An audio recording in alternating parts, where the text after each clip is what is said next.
Prensa brasileira não esconde a preferência por uma vitória de Biden. A edição de hoje do jornal carioca O Globo circula com texto em que apresenta séries de críticas ao atual presidente dos Estados Unidos, Donald Trump. Controlado pela família Marinho, o veículo de comunicação afirma que a reeleição do republicano representará uma ameaça ao próprio sistema de governo do país. Afirma o Globo em editorial, conteúdo que representa o posicionamento de um órgão de imprensa.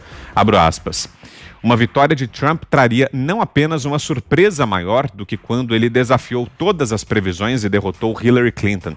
Não é exagero afirmar que seria a maior ameaça já vista àquele sistema descrito por Benjamin Franklin. Fecho aspas. Além de classificar de tal forma uma possível vitória de Trump nas urnas, que disputa a eleição pela presidência dos Estados Unidos contra o democrata Joe Biden, o Globo usa termos nada elogiosos para se referir ao candidato republicano e atual ocupante da Casa Branca.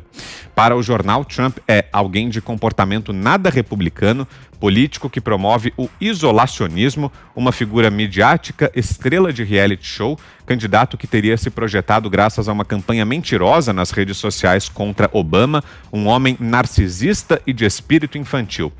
Já em relação a Biden, a postura de O Globo é oposta. O candidato do Partido Democrata é definido de modo positivo pelo impresso. No editorial, ele é tido como homem público de perfil conciliador. Augusto. Bom, quando o Dr. Roberto Marinho era vivo, houve a Revolução de 64, assim chamada pelo Globo, que apoiou ostensivamente o movimento. Quando morreu o Dr. Roberto Marinho, eles, pela primeira vez, acho que na história da imprensa mundial, renegaram o editorial que tinha sido feito que tornou o Globo um jornal grande, pelo menos, e disseram que erraram. Alguma coisa parecida como o Estadão sair com um editorial dizendo que se arrepende de ter participado da Revolução de 32, mesma coisa. Aí passou a ser golpe. Então eles não têm compromisso com o que escrevem uma besteira dessa, por quê? Quando morrer a atual direção, aparece alguém, diz que não valeu e vida que segue. É assim a política editorial do Globo hoje. Ana. Olha, Vitor, eu vou concordar com o Globo. Trump é uma grande ameaça, mas ele é uma grande ameaça à grande imprensa mentirosa. Ele se mostrou agora, nos últimos 4 anos, uma grande ameaça à velha política de Washington, que vinha sendo dominada pelas elites. Ele é uma grande ameaça, inclusive, Vitor, para o Partido Republicano, que agora vai ter que mudar a maneira como ele trata os seus eleitores. A gente vê um crescimento muito grande aqui, por exemplo, Vitor, de eleitores muito jovens, os famosos millennials, os jovens que antes tinham ali uma debandada grande para o Partido Democrata, que é o partido da paz, do amor, do sentimento. Hoje a gente vê jovens entre 18 e 25 anos aí, já houve uma pesquisa do próprio Partido Republicano mostrando aí esse novo surgimento desses jovens no Partido Republicano. E a gente vê que isso é muito a esse jeito do Donald Trump de ser um jeito, às vezes, realmente nada presidenciável, muito incomum, mas a gente viu nos últimos 5, 6 dias, por exemplo, onde ele fez 4, 5, 6 comícios por dia nos estados, principalmente nos estados-chave, que comentamos aqui, onde alguns lugares eles tinham 25, 30, 50 mil pessoas e lotado de jovens. Então isso aí mostra que o Partido Republicano agora não tem mais aquela cara de elitista, de um partido mais engessado, e que a gente via, a gente mostra aqui que nós temos algumas preferências ideologicamente, mas a gente não tem problema em dizer, por exemplo, que George W. Bush foi um dos piores presidentes, para mim, na minha opinião, na história dos Estados Unidos.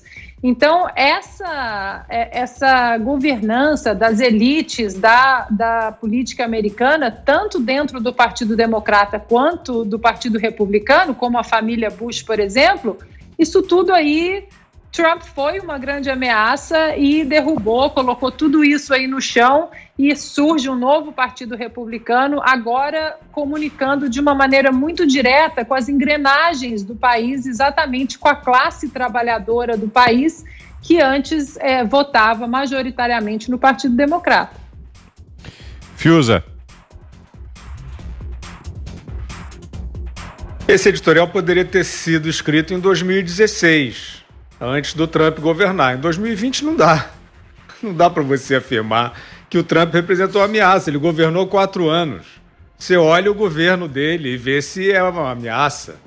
Né? Se essa caricatura, esse boneco que eles estão tentando criar, tentaram criar em 2016. Só que ele não foi essa pessoa. E para nós que estamos aqui interessados apenas em olhar a realidade como ela é, isso não tem sentido algum, isso não tem sustentação. O Trump é indicado ao Nobel da Paz. Então não dá, né? Não cola. É uma retórica muito delirante. Eu sinto pena, porque eu tenho muito carinho pelo Globo, onde eu trabalhei, excelente instituição, as organizações Globo como um todo, às quais o país deve muito em várias áreas, jornalismo, dramaturgia, não tem nem como se questionar isso.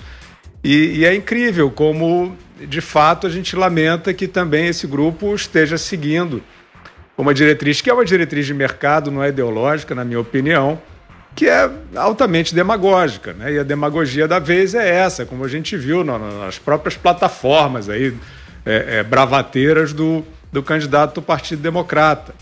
Então, é uma pena, porque você vê editorial do Globo hoje em dia, por exemplo, defendendo obrigatoriedade da vacina, que ainda não existe, e de uma maneira eu acho muito ostensiva, muito beligerante, pegando uma hipótese que não tem nenhuma sustentação científica, né, a necessidade de se vacinar a população inteira, para fazer um patrulhamento, para seguir uma linha que é uma linha de mercado, volto a dizer, a falsa ética.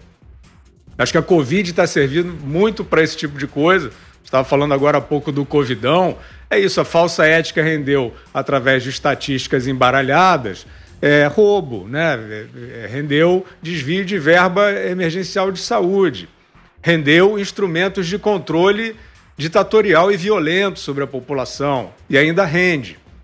Então é isso, a gente não tem como olhar para o Trump como uma ameaça hipotética, porque basta olhar os 4 anos de governo dele, que, como já falei no comentário anterior, são, por exemplo, em relação às minorias, né? Um personagem como esse editorial tenta descrever, né? Um egoísta ali, um fanfarrão, um homem de espetaculoso, né? Você não teria o equilíbrio da sociedade americana, dos indicadores, como nós vimos, principalmente de imigrantes legais, negros, latinos. A base da sociedade lucrou com o Trump, né? Então, essa expectativa, né, essa conjectura poderia ter sido feita em 2016. Agora não dá mais, porque a realidade já está demonstrada. Diga, Zé. É interessante que eu aprendi que em vários países, e não aqui no Brasil, os editoriais, eles revelam o que pensa realmente o órgão de imprensa, o veículo, a empresa, né? Inclusive nas eleições. E aqui no Brasil existe aquela nuvem, ninguém assume. Por exemplo, o Globo nunca assumiu, nenhum outro jornal, não vou jogar isso para cima do Globo, né? Que está apoiando um determinado candidato à presidência da República. E eu visitei alguns jornais, inclusive nos Estados Unidos, em que separa muito o que é opinião e o que é reportagem, a ponto de proibir que repórteres conversem ou que frequentem os mesmos lugares de pessoas que trabalham com opinião, deixando muito claro que a reportagem, ou seja, as notícias, são isentas e a opinião, aí fica muito claro, de forma separada, que opinião é opinião. E aqui, em nome de não dar esta opinião, ou seja, os veículos não falam claramente quais são os seus candidatos, aí acabam confundindo o que é opinião e o que é reportagem. E isto é muito mais grave. Nesse caso do editorial, é mais uma confusão, porque o editorial vai no sentido do que fazem as reportagens, que deveriam ser independentes, se não são. É esta que é a grande dificuldade de convivência. Eu li, por exemplo, que se o Donald Trump ganhar, que ninguém sabe nem se daqui a 4 anos haverá eleições livres, abertas nos Estados Unidos. Olha, como não? Não há chance disso não acontecer lá. Nos Estados Unidos há todo um sistema, a Constituição, a atitude política, tudo nos Estados Unidos é no sentido de preservar a liberdade, e a liberdade que eu digo de uma forma ampla, a liberdade individual, a liberdade econômica, a liberdade empresarial, né? Isso está muito claro na Constituição, na postura, né? Então, em nenhuma hipótese isso aconteceria, exatamente porque lá há garantias e há contrapesos para impedir isso. De qualquer forma, eu acho que o Brasil pode sim adotar aí essa ideia de fazer editoriais para expressar o que pensa a empresa, qual é a ideia da empresa, e ser honesto quando se fala em reportagem. E vamos trazer isso para o Brasil. Os veículos precisam assumir quem estão apoiando. Pois é, Ana, pegando carona nisso que disse agora o Zé Maria, explica pra gente então como é que funciona aí nos Estados Unidos. Os veículos se posicionam claramente, dizem abertamente qual é o melhor candidato, quem eles apoiam para a eleição presidencial, e fale um pouco também sobre aquilo que o Fiuza mencionou mais cedo, do papel da imprensa nessa corrida específica, nessa campanha específica, o fato de denúncias contra Joe Biden terem ficado em segundo plano, muitas vezes escondidas pelos grandes veículos de imprensa. Como foi isso, Ana? Alguns veículos, eles apoiam abertamente. Em 2016, o próprio New York Times também apoiou a Hillary Clinton abertamente, fez um editorial grande por que eles apoiariam a Hillary Clinton. Alguns, de algumas outras maneiras, eles apoiam, algumas maneiras um pouco mais veladas, outras maneiras, né, bem mais expostas através de seus editoriais. Essa semana que passou, por exemplo, a gente teve um fato único aqui que aconteceu, inclusive na Pensilvânia, no estado que a gente vem falando aqui, que é tão importante nessa eleição. O principal jornal da Pensilvânia, a Pennsylvania Gazette, aí apoiou Donald Trump abertamente. Isso eles não faziam desde 1972. E eles resolveram apoiar Donald Trump exatamente pelo perigo da agenda econômica do Partido Democrata, que aí inclui uma série de aumento de impostos.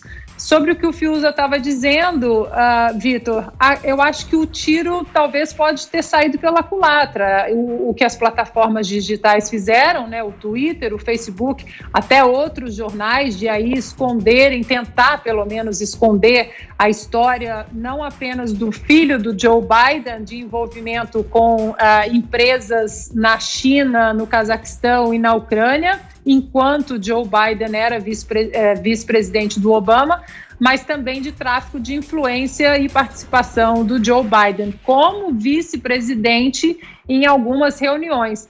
Então, eu estou muito curiosa para saber, eu estou vendo aqui que daqui a pouco as urnas começam a ser abertas, a gente vai ter uma noção um pouco melhor do cenário, de o quão as pesquisas estão erradas ou corretas, né? E se a gente conseguiu ter um cenário mais honesto, porque a imprensa realmente vem colocando os números de uma forma ou muito catastrófica para Donald Trump, ou de uma maneira muito sutil para a vitória do republicano.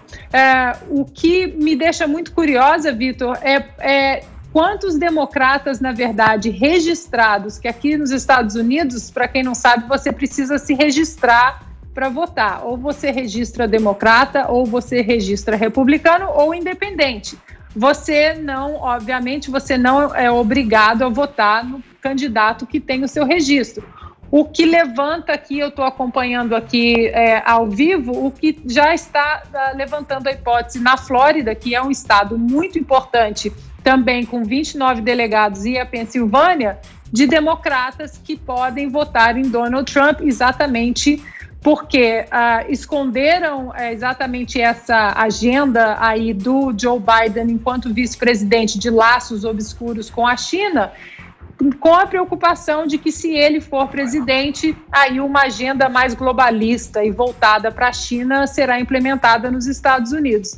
Já a agenda do Donald Trump é uma agenda muito voltada para a economia nacional, inclusive na última reforma tributária de 2017, o Donald Trump conseguiu repatriar quase $1 trilhão para fábricas dentro dos Estados Unidos e aí impulsionando também o mercado de empregos. Lembrando outra coisa que o Fiuza disse sobre as minorias, as comunidades compostas por minorias aqui, até a pandemia, Vitor, até janeiro desse ano, os números do desemprego para negros e latinos foram os menores números de desemprego da história dos Estados Unidos, aí muito alimentado pela reforma tributária do Donald Trump e pela economia que estava muito aquecida.